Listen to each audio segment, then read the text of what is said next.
Friends, welcome to our channel. Brahmamudi serial next ఎపిసోడ్లో ఏం జరగబోతోందో ఈ వీడియోలో చూసి తెలుసుకుందాం. కళ్యాణ్ అప్పులని తీసుకురావడానికి నేను రాను అని అన్న కావ్య అసలేం జరిగింది అని తెలుసుకోవడానికి ఈ వీడియోని స్కిప్ చేయకుండా ఎండ్ వరకు చూసేయండి. రాజ్ కావ్యతో మాట్లాడిన తర్వాత కన్న తల్లిలాగా చూసుకున్న నీ కవిగారినే దూరం చేసుకోవడానికి సిద్ధపడిన దానివి. అయినా నువ్వెందుకు వాళ్ళిద్దరూ తిరిగి ఇంటికి రావాలని కోరుకుంటావులే, అలా అనుకోవడం నాది బుద్ధి తక్కువ అని అక్కడి నుంచి వెళ్ళిపోతాడు. అప్పుడు కావ్య, నేను ఎందుకని కళ్యాణ్ అప్పులని తీసుకురావడానికి ఒప్పుకోవడం లేదో మీకు ఆ కారణం తెలిసిన రోజు నేనేంటో మీకు అర్థమవుతుంది అని కావ్య అనుకొని తన పని తాను చేసుకుంటూ ఉంటుంది. రాజ్ బాల్కనీలోకి వచ్చి తన బాబాయ్ తనని పట్టుకొని ఏడ్చిన సంఘటన గుర్తు చేసుకొని బాధపడుతూ ఉంటాడు. ఎలాగైనా సరే కళ్యాణ్ని ఒప్పించి ఈ ఇంటికి తీసుకొని రావాలి. దానికన్నా ముందు నేను చేయాల్సిన పని ఒకటి ఉంది. పిన్ని అప్పుని కళ్యాణ్ని ఇద్దరిని కలిపి తీసుకొస్తే ఆవిడ ఒప్పుకునేలాగా చేయాలి. ముందు ఆవిడ అప్పుని కోడలుగా అంగీకరించేలాగా చేయాలి అని అనుకుంటాడు. అది ఎలా చేయాలబ్బా అని ఆలోచిస్తూ ఉంటాడు. అలా ఏం చేస్తే పని జరుగుతుందా అని బాల్కనీ మొత్తం తిరుగుతూ ఆలోచిస్తూ ఉంటాడు. ధాన్యలక్ష్మి తన రూమ్లో కూర్చొని బాధపడుతూ ఉంటుంది.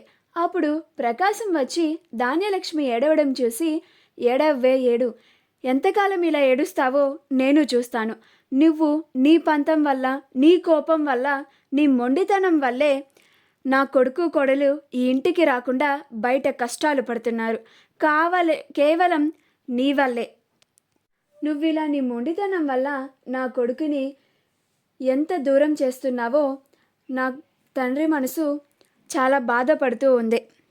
నువ్విలా నా కొడుకు మాత్రమే ఇంటికి తిరిగి రావాలి, నాకు కోడలితో ఎలాంటి సంబంధం లేదు అని పంతంతో కూర్చున్నంతకాలం వాడు ఈ ఇంటికి తిరిగి రాడు అని చెప్తాడు.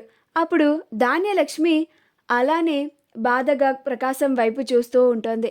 అప్పుడు ప్రకాశం, నువ్వు ఎక్కడ తన భార్యని మాటలని నిందలతో బాధ పెడతావో అని ఆ అమ్మాయిని ఈ ఇంటికి తీసుకురాకుండా బయటకు వెళ్ళి మన కుటుంబం అందరినీ వదిలేసుకొని మన నుంచి ఒక్క రూపాయి సహాయం కూడా తీసుకోకుండా కష్టాలు పడుతున్నాడు వాడు.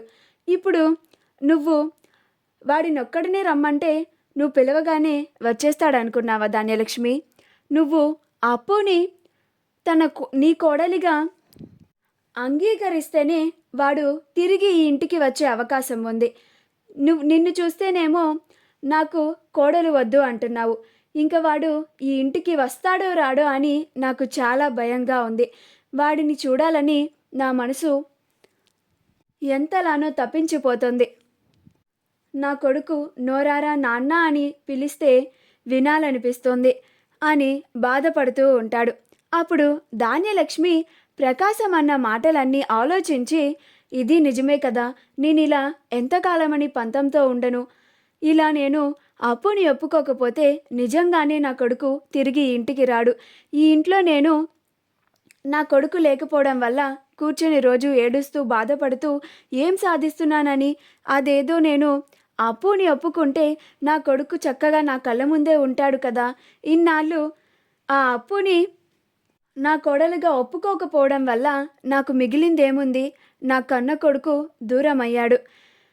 దానికి నేను ఫలితం అనుభవిస్తూనే ఉన్నాను అని బాధపడుతూ ఉంటుంది. అప్పుడు ధాన్యలక్ష్మి ప్రకాశం దగ్గరికి వచ్చి, ఏవండి, నేను అప్పుని కోడలుగా ఒప్పుకుంటున్నాను అని అంటుంది. అప్పుడు ప్రకాశం చాలా ఆనందపడి, పద ఈ విషయం అందరి ముందు చెబుతూ గాని. అప్పుడు రాజ్ వెంటనే వెళ్ళి మన కొడుకు కోడల్ని తీసుకొని వస్తాడు అని అంటాడు. అప్పుడు ధాన్యలక్ష్మి, అలాగే అండి, పదండి అని అంటుంది. అలా ధాన్యలక్ష్మి ప్రకాశంలో ఇద్దరు హాల్లోకి వస్తారు. అప్పుడు ధాన్యలక్ష్మి ప్రకాశంలో ఇద్దరు వచ్చి హాల్లో నుంచోగానే అందరూ ఏంటా అని అక్కడికి వస్తారు. అప్పుడు ధాన్యలక్ష్మి, నేను అప్పు కళ్యాణ్లు ఇద్దరిని ఇంటికి తీసుకురావడానికి ఒప్పుకుంటున్నాను. ఎందుకంటే నా కొడుకు లేకుండా నేను ఈ ఇంట్లో ప్రశాంతంగా ఉండలేకపోతున్నాను. నేను అప్పుని కోడలిగా అంగీకరించకపోవడం వల్లే కదా వాడు ఈ ఇంట్లో నుంచి వెళ్ళిపోయింది. ఇప్పుడు నేను దానికి ఒప్పుకుంటున్నాను. అప్పుని, కళ్యాణ్లని ఈ ఇంటికి తీసుకొని రండి. నేను వెళ్ళి అడిగితే వాడు ఈ ఇంటికి రాడు అని బాధపడుతూ అంటుంది. అప్పుడు అందరూ ధాన్యలక్ష్మి అప్పు, కళ్యాణ్లని ఇద్దరిని ఈ ఇంటికి తీసుకురావడానికి ఒప్పుకుంది అని చాలా ఆనందపడుతూ ఉంటారు. కానీ రుద్రాణి మాత్రం ఆశ్చర్యపోతుంది. ఇదేంటి, ధాన్యలక్ష్మియేనా అని ఆశ్చర్యంగా చూస్తూ ఉంటుంది. అప్పుడు రుద్రాణి, ఏంటి ధాన్యలక్ష్మి నువ్వు మాట్లాడేది? నువ్వేనా కళ్యాణ్ అప్పులని తిరిగి ఇంటికి తీసుకురావడానికి ఒప్పుకుంది అని అంటుంది. అప్పుడు అపర్ణ, అవును, నువ్వు నీ చెవులారా విన్నది నిజమే. ధాన్యలక్ష్మియే ఒప్పుకుంది. నువ్వు ఇంకా మాట్లాడి ధాన్యలక్ష్మి మనసుని ఇంకా పాడు చేయకు. ఇప్పుడిప్పుడే ధాన్యలక్ష్మి మారుతుంది అని అంటుంది. అప్పుడు రుద్రాణి నోరు మూసుకొని నుంచొని చూస్తూ ఉంటుంది. ధాన్యలక్ష్మి రాజ్నే వెళ్ళి కళ్యాణ్ అప్పులని ఒప్పించి తీసుకురమ్మని చెబుతుంది.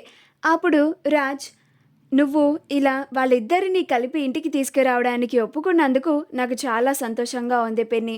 నేను వెంటనే వెళ్ళి అప్పు, కళ్యాణ్లని తీసుకొని వస్తాను. కళావతి, మనమిద్దరం వెళ్ళి అప్పు, కళ్యాణ్లని తీసుకొని వద్దాం రా అని అంటాడు. అప్పుడు కావ్య, నేను రాను అని అంటుంది. అప్పుడు రాజ్, ఎందుకు అని అంటాడు. అప్పుడు కావ్య, మీ పిన్ని గారు తన కొడుకు కేవలం ఈ ఇంటికి రావడానికి మాత్రమే మా చెల్లి ఇంటికి రావడానికి ఒప్పుకున్నారు. ఆవిడ నిజంగానే మా చెల్లిని కోడలిగా అంగీకరించలేదు అని అంటుంది. అప్పుడు రాజ్, నువ్వే అన్నావు కదా మీ పిన్ని అస్సలు మా చెల్లిని ఈ ఇంటికి రావడానికి కోడలిగా అంగీకరించదు అని. ఇప్పుడు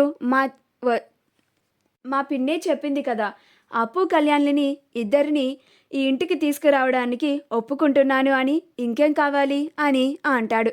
అప్పుడు కావ్య, ఇప్పుడు నేను మీతో పాటు కలిసి వచ్చి అప్పు, కళ్యాణ్లని తీసుకొని వస్తే ఈ రుద్రాణి గారు, మీ పిన్ని గారు కలిసి వెళ్ళి సొంత చెల్లిని తనే చక్కగా వెంట పెట్టుకొని ఈ ఇంటికి తీసుకొచ్చింది అని నా పైన నిందలు లేవదీస్తారు అని అంటోంది.